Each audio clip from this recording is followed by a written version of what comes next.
Panaligs. Monday, Thursday pa rin, and pababa na ako sa parish to be one of the apostles representing young professionals. Kaya, let's start shooting. And ito yung aming attire for today. It's a shirt na merong Synod logo.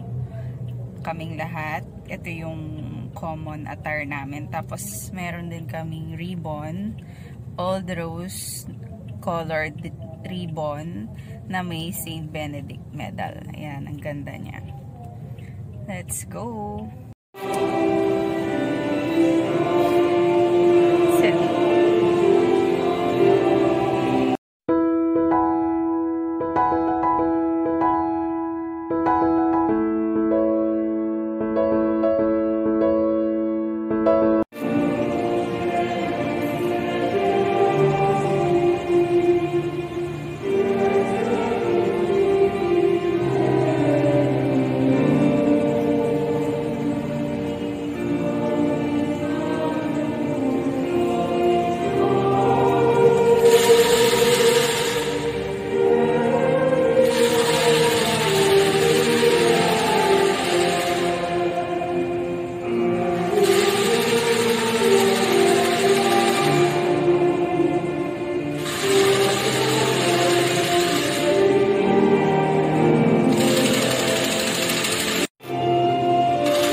panaligs, pakita ko yung aking Divine Mercy Novena and Chaplet. I know, medyo lasog-lasog siya kasi memorable or special tong copy na to sa akin kasi nung Holy Week, or to be specific, Monday, Thursday ng 2017, meron akong nakatabi sa Our Lady of Sorrows Parish na lolo. So, sa pagkakatanda ko, nagkausap kami kasi nga katabi ko siya. Tapos parang galing sila ng ibang bansa, parang Amerika, ganon. So, kinausap niya ako, in-approach niya ako, tapos binigay niya tong copy na to. Pero, nag-start akong mag-pray ng Chaplet of the Divine Mercy. Una, 3 o'clock prayer pa lang yung alam ko. Tapos, natutuhan ko rin kung paano magdasal ng Divine Mercy, Novena and Chaplet. Eventually, nung 2015, nung malapit na kaming mag-board exam, nakapag-pray pa nga kami sa EDSA Shrine, no? Sa Our Lady of EDSA, before kami mag-board exam. And, yun. So, patuloy pa rin kaming nagdadasal ngayon, lalo na ngayong second Sunday of Easter. And, balak ko rin i-research pa yung buhay ni Saint Faustina, no? And, kaya siya naging ganito, sorry naman, kasi medyo manipis yung paper niya compared dun sa prayer after communion by Padre Pio kasi glossy yun. Tapos ito, papel talaga siya na ordinary. Kaya, lagi ko siyang dala-dala nun sa bag. Ayun. So, yan. Pinagtibay na rin siya ng panahon. Kaya, ang ginawa ko, binalot ko siya. Kasi nga, gusto ko ito pa rin yung ginagamit ko. Tapos, hindi ko na siya masyadong dinadala sa labas. Sa loob ng bahay na lang. Para, hindi na siya lalong nalulukot, no? So, ayun. Kaya, ganito siya. And, ayan. Pag Thursday, we pray the novena to St. Jude. Pag naman Wednesday, ayan, ganun din si St. Jude dahil lagi ko siyang dinadala sa bag noon. No?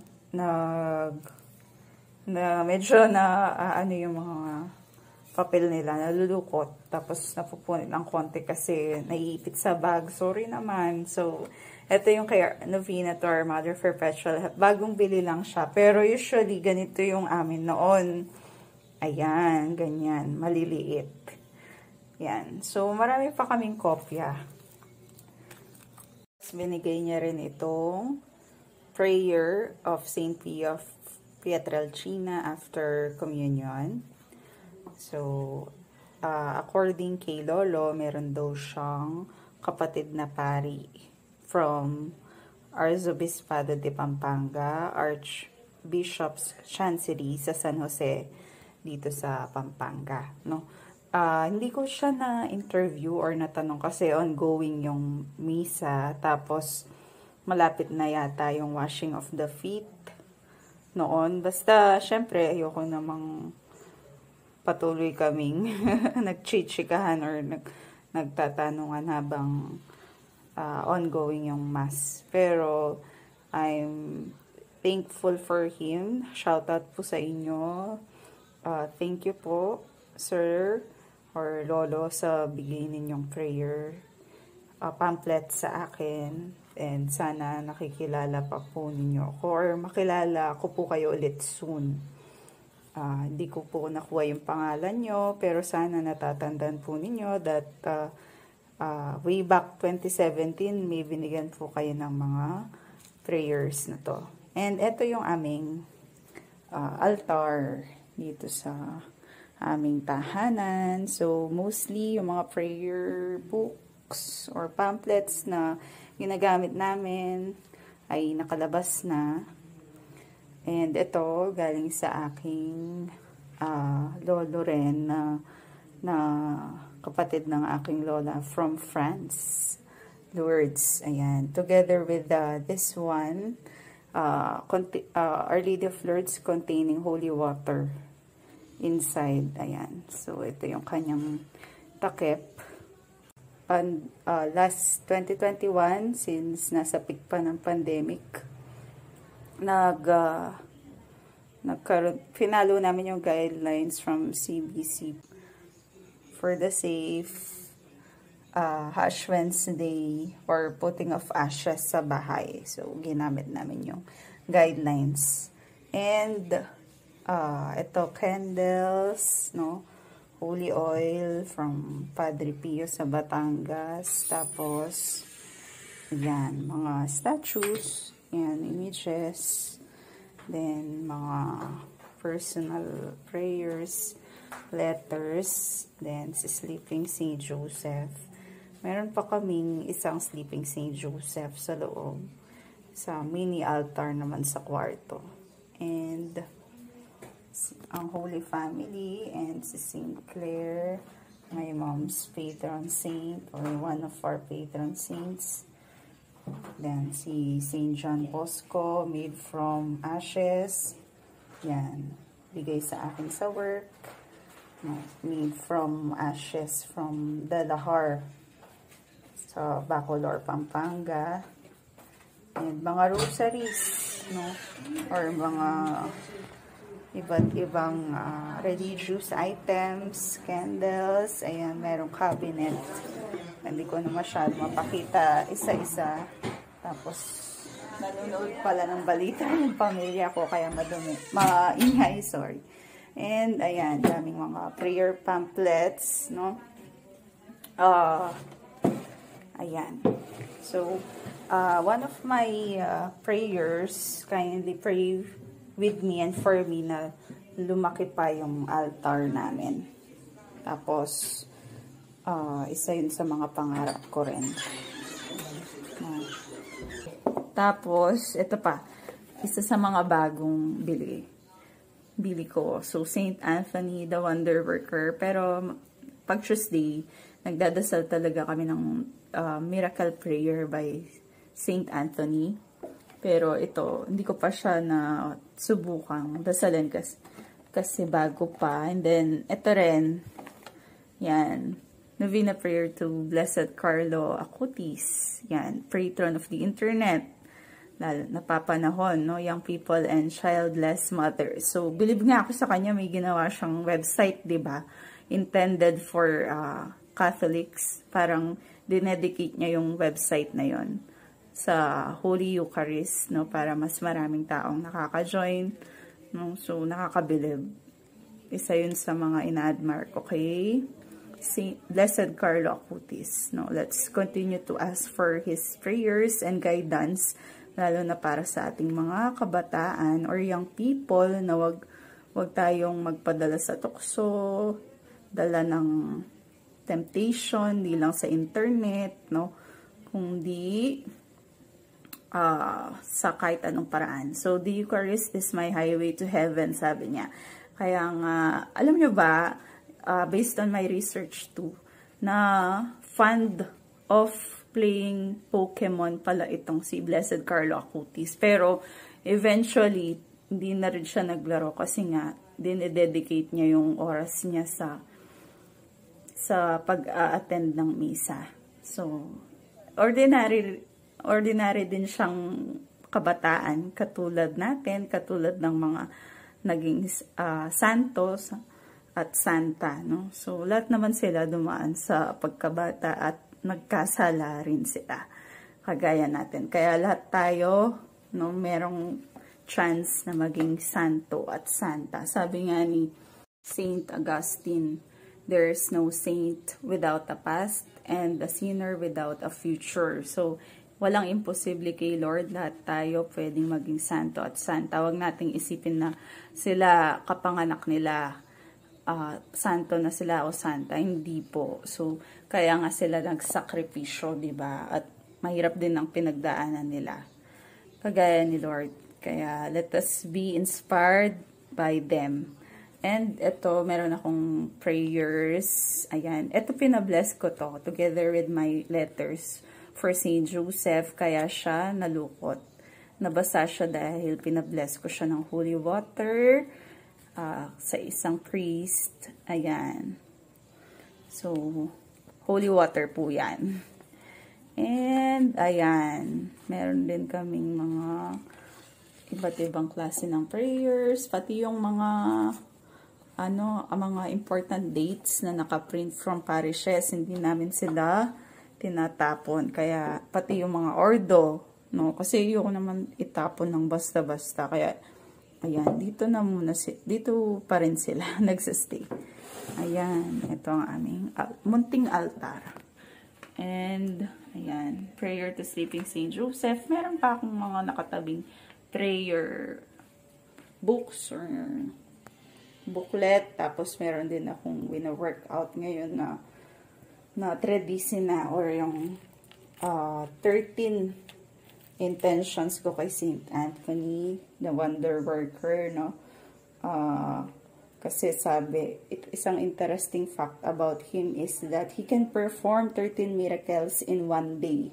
So, ito, love test to ng mami ko na breast cancer survivor. Pakisali nyo rin siya sa prayer. So, ito, isa sa mga naging series of laboratory tests niya na in-offer niya kay Lord as thanksgiving, no? Kaya nilagay niya sa altar namin. So, ayun. Marami pa kaming mga prayers sa ilalim ng unan, ganon. Ayan. Sana lumaki pa yung the last but not the least part. Kung nanood kayo ng retreat episodes ko, you must know this, char. Pero totoo, kailangan or matatandaan nyo kung napanood nyo yung retreat episodes ko. Ito yung shinare ko. Recently bought religious items from St. Paul's together with the pamphlets, prayer pamphlets na pinakita ko nga. Kasabay niya yung mga ito, si Mary Help of Christians and St. John Bosco. So, hindi sila pwedeng maghiwalay kasi St. John Bosco is a devotee of Mama Mary, specifically Mary Help of Christians. No, she loves Our Lady, our Mother, so much as we love her too. Kaya ayan, di ko na muna i-reveal yung kwarto ko. Medyo kailangan ko pang mag-ayos, pero andito sila. And they were blessed na rin sa aming Salesian priest.